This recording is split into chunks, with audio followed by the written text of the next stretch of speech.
샬롬 말씀 읽어주는 김기웅 목사입니다. 오늘도 기대하는 마음과 사모하는 마음을 가지고 하나님의 말씀 함께 읽겠습니다. 출애굽기 9장 1절부터 12절까지의 말씀입니다. 하나님께서 모세에게 말씀하셨다. 바로에게 가서 이렇게 말하여라. 하나님, 히브리 사람의 하나님이 말씀하신다. 내 백성을 내보내어 나를 예배하게 하여라. 경고하건대 내가 그들을 내보내지 않고 계속 붙잡아 두면 하나님이 들에 있는 내 가축을 칠 것이다. 너희 말과 나귀와 낙타와 소와 양을 쳐서 극심한 병이 들게 할 것이다. 하나님이 이스라엘의 가축과 이집트의 가축을 분명하게 구별할 것이다. 이스라엘 자손에게 속한 짐승은 단 한 마리도 죽지 않을 것이다. 하나님께서 때를 정하시고 말씀하셨다. 하나님이 내일 이 일을 행할 것이다. 이튿날 하나님께서 그대로 행하셨다. 이집트의 가축은 모두 죽었으나 이스라엘의 자손의 가축은 한 마리도 죽지 않았다. 바로가 사람을 보내어 일어난 일을 알아보니 과연 이스라엘 자손의 가축은 단 한 마리도 죽지 않았다. 그러나 바로는 여전히 고집을 부리고 백성을 내보내려 하지 않았다. 하나님께서 모세와 아론에게 말씀하셨다. 너희는 아궁이에서 재를 긁어 모아 두 손에 가득 쥐어라. 그리고 모세가 그것을 바로가 보는 앞에서 공중에 뿌려라. 그것이 이집트 온 땅을 덮는 미세한 먼지가 되어 이집트 온 땅에 있는 사람과 짐승에게 악성 종기를 일으킬 것이다. 그들은 아궁이에서 재를 긁어 모아 손에 쥐고 바로 앞에 서서 공중에 뿌렸다. 그랬더니 그것이 사람과 짐승에게 악성 종기를 일으켰다. 이번에는 마술사들도 종기 때문에 모세와 맞서지 못했다. 이집트에 있는 다른 모든 사람과 마찬가지로 그들도 온몸에 종기가 났기 때문이다. 하나님께서 바로의 고집을 드세게 하셨다. 하나님께서 모세에게 말씀하신 대로 바로는 그들의 말을 들으려 하지 않았다. 이것은 하나님의 말씀입니다. 오늘 본문은요, 내용상 두 부분으로 나눠서 생각해 볼 수 있습니다. 먼저 첫 번째 1절부터 7절, 다섯 번째 가축의 전염병 재앙입니다. 혹시 네 번째 재앙이 무엇인지 기억하고 계십니까? 네 번째 재앙은요, 파리 재앙이었잖아요. 제가 세종시에 있었던 파리 때 사건을 이야기했는데 검색해 보신 분 계십니까? 진짜 어마어마하고 너무 징그럽죠. 이러한 고통 가운데서도요, 바로는요, 그의 고집을 꺾지 않았어요. 그래서요, 하나님은요, 다시금 모세를 바로 앞에 세우십니다. 우리 1절의 말씀을 같이 한번 읽어볼까요? 여호와께서 모세에게 이르시되 바로에게 들어가서 그에게 이르라. 히브리 사람의 하나님 여호와께서 말씀하시기를 내 백성을 보내라. 그들이 나를 섬길 것이니라. 하나님이요, 지금 무엇이라고 이야기합니까? 이스라엘 민족을 무엇이라고 이야기해요? 내 백성이다 라고 이야기하고 있다는 거예요. 왜 그럴까요? 이것은 일찍이 하나님과 아브라함의 약속이 있었기 때문인 거예요. 이것에 대한 기록이요, 바로 창세기 15장 13절부터 16절의 말씀입니다. 그리고 그의 아들 이삭을 통해서도요, 이러한 언약은 이어집니다. 이게 26장 24절의 말씀이에요. 그리고 그의 아들 야곱을 통해서도요, 이 말씀은 이어지는 거예요. 창세기 35장 11절부터 12절이 바로 이것입니다. 하나님은요, 아브라함과 이삭과 야곱에게요, 나는 너희들의 하나님, 너희 민족의 하나님이 되겠다라고 약속하셨고요. 지금 그 약속을 이의 삶 속에서 이루시고 계신 것을 보여주고 있는 거예요. 그래서 하나님이 무엇이라고 자신을 이야기하고 있습니까? 히브리 사람의 하나님 여호와께서, 여호와는요, 언약의 하나님을 나타내는, 약속을 지키시는 그 하나님을 나타내는 성호잖아요. 이렇듯 하나님은요, 하나님께서 우리에게 말씀하신 그 약속을 반드시 이루시는 약속의 하나님, 여호와의 하나님이십니다. 따라서 이 말씀을 우리가 바로 알고요, 이 약속을 꽉 붙잡고요, 나아가야 해요. 왜요? 하나님은 이 말씀을 온전히 다 이루시는 분이시기 때문입니다. 따라서 이 말씀을 믿고요, 이 약속을 지키시는 하나님을 바라봄으로 우리가 이 땅 속에서 주의 자녀됨을 자랑하는, 어깨 피고 당당하게 살아가는 그런 복된 하루가 되었으면 좋겠습니다. 그리고요, 이것은 또 무엇을 나타내고 있느냐? 야, 바로야, 너 이스라엘 백성을 너의 소유라고 생각하냐? 아니야. 이스라엘 백성은 나의 소유야. 이 소유권이 확실히 하나님께 있음을 보여주고 있는 표현이었다라는 거예요. 이렇듯 우리는요, 이 세상 속에서 살아가고 이 세상의 통치자들의 다스림을 받는 것 같아서 우리가 마치 이 세상에 속한 자들이다 라고 생각되어질 수 있으나, 우리는요, 에클레시아, 부르심을 받은 자들, 이 땅에서 살아가지만 하나님께서 구별하여 세운 하나님의 소유된 사람이고 하나님의 자녀라는 것을 우리는 반드시 기억해야 해요. 이것이 우리의 정체성이 되어야 합니다. 우리는 에클레시아, 부르심을 받은 자들이라는 사실을 꼭 기억하면서 우리가 이 땅 속에서 살아가지만 우리의 소유권, 우리는 하늘에 속한 자다라는 사실을 잊지 않는 그런 복된 하루가 되었으면 좋겠습니다. 하나님은요, 바로에게 선포하세요. 나의 소유권된 내 백성들을 너가 놓지 않으면 내가 5번째 재앙을 너희에게 내릴 것이다. 이전까지 재앙은요, 단순히 사람 또는 짐승을 일시적으로 괴롭히는 그러한 재앙이었어요. 근데 이 5번째 재앙부터는요, 생명에 직결된 문제로 확장된다는 거예요. 재앙이요, 더욱더 심해짐을 보여주고 있는 표현입니다.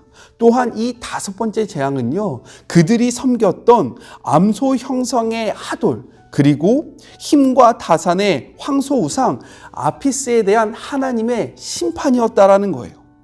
하나님께서는요, 이러한 가축의 전염병 재앙이 단순한 전염병이 아니라는 것을 보여주기 위해서요, 2가지를 말씀하십니다. 우리 말씀을 통해서 확인해 볼게요. 먼저 4절의 말씀을 볼까요?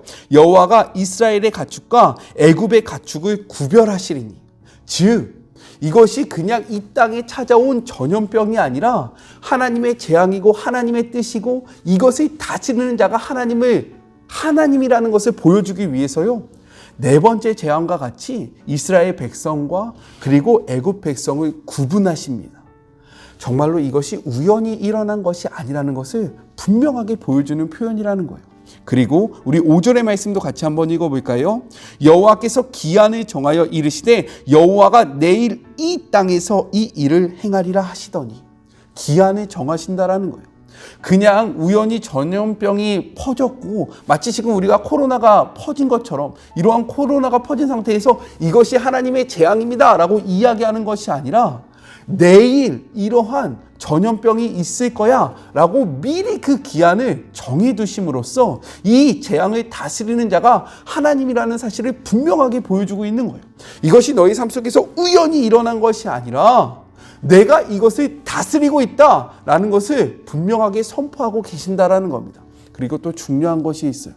무엇이냐면요, 오늘이 아니라 내일 이것이 일어날 것이다. 즉 오늘과 내일 사이에 시간이 있다라는 거예요. 하나님은요, 돌이키기를 원하셨다라는 거죠. 회개하기를 원하셨다라는 거예요. 그가 내보내고 더 이상 하나님 앞에 저항하지 않는 삶을 살기를 소망하셨다라는 거예요. 그래서 이러한 회개의 기회를 우리에게 허락하신 겁니다. 성경은요, 이렇게 이야기하고 있어요. 우리 로마서 2장 4절의 말씀을 같이 한번 읽어볼까요?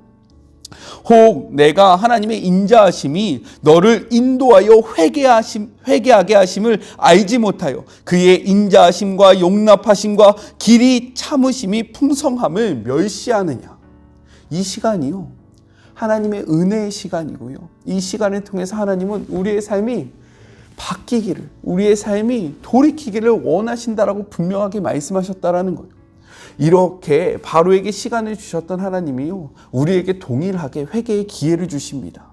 지금 이 삶은요, 우리의 삶과 이 시간은 하나님의 뜻을 온전히 쫓아가라는 하나님의 그러한 회개의 시간, 은혜의 시간, 긍휼의 시간이라는 거예요.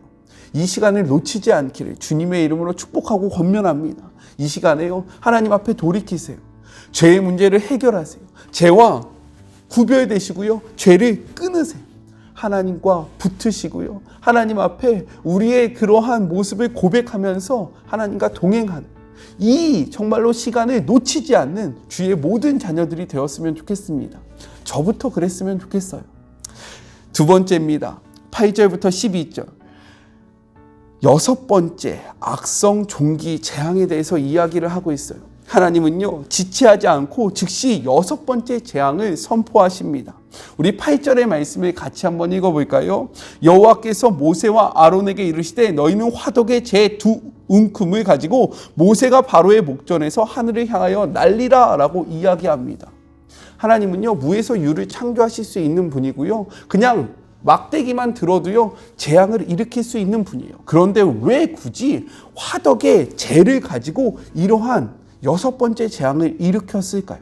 그것은 바로 이 화덕이, 메시지 성경에서는요 이것을 아궁이라고 이야기하는데, 이 화덕과 아궁이는요 바로 이스라엘 백성이 고역을 하던 그 장소를 대표하고 있다는 거예요.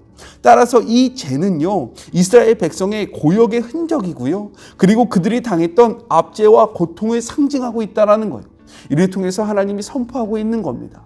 내가 내 백성의 아픔을 보았고 내가 내 백성의 힘듦을 바라보았다. 이제는 그것을 사용하여 너희를 심판한다.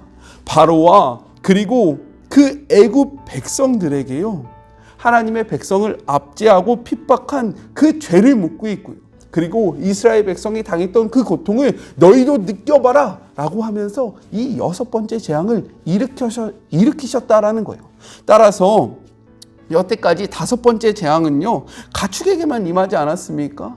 근데 이번에 재앙은요 가축과 사람 모두에게 끔찍한 고통을 준다라는 거죠. 너희가 내 백성을 압제했던 것처럼 너희도 이제 그 고통을 당해보아라.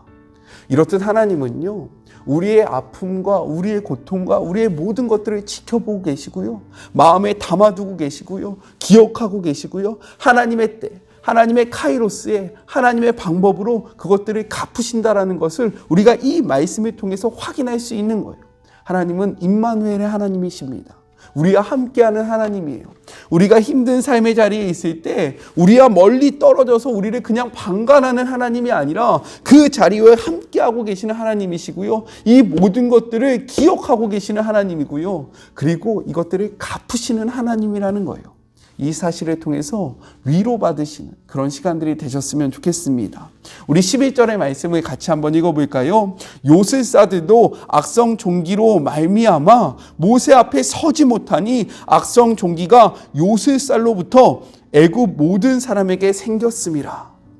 3번째 재앙 이후에 언급되지 않았던 요술사들이 다시 언급됩니다. 그 이유가 무엇이냐? 요술사는요 애굽의 우상들을 등에 업고 싸운 사람들이었어요.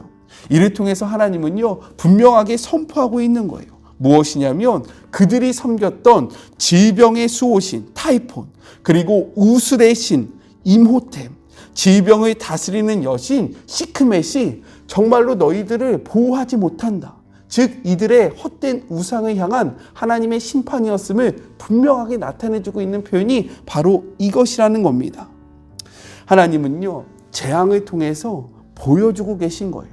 너희들이 그렇게 위대하게 섬기던 신들은 내 앞에서 아무것도 아니다.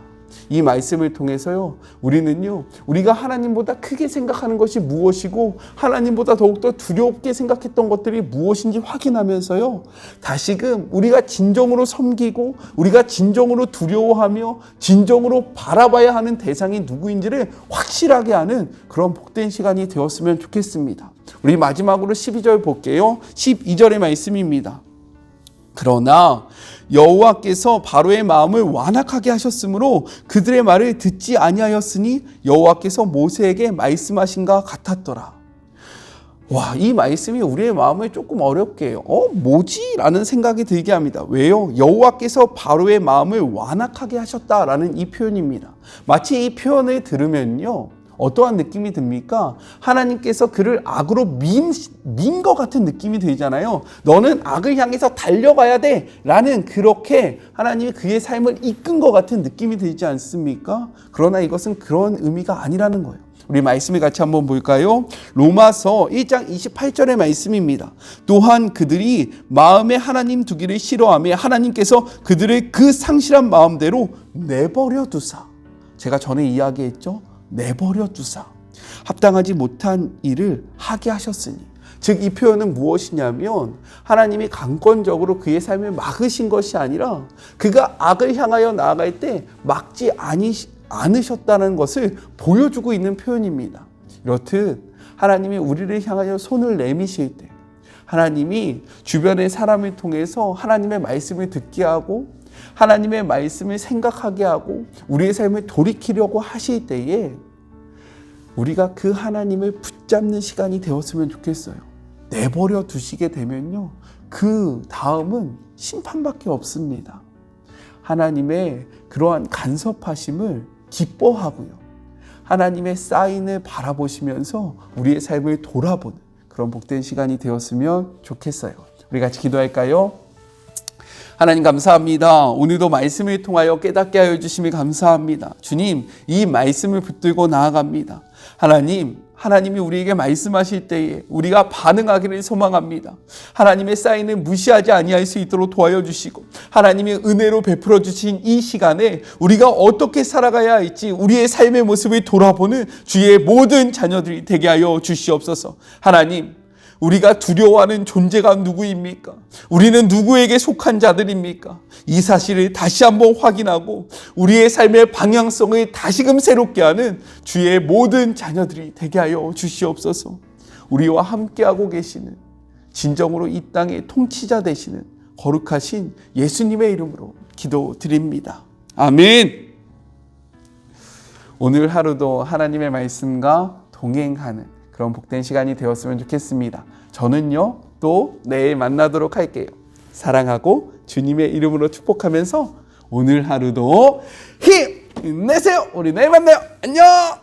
오늘도 수고하셨습니다.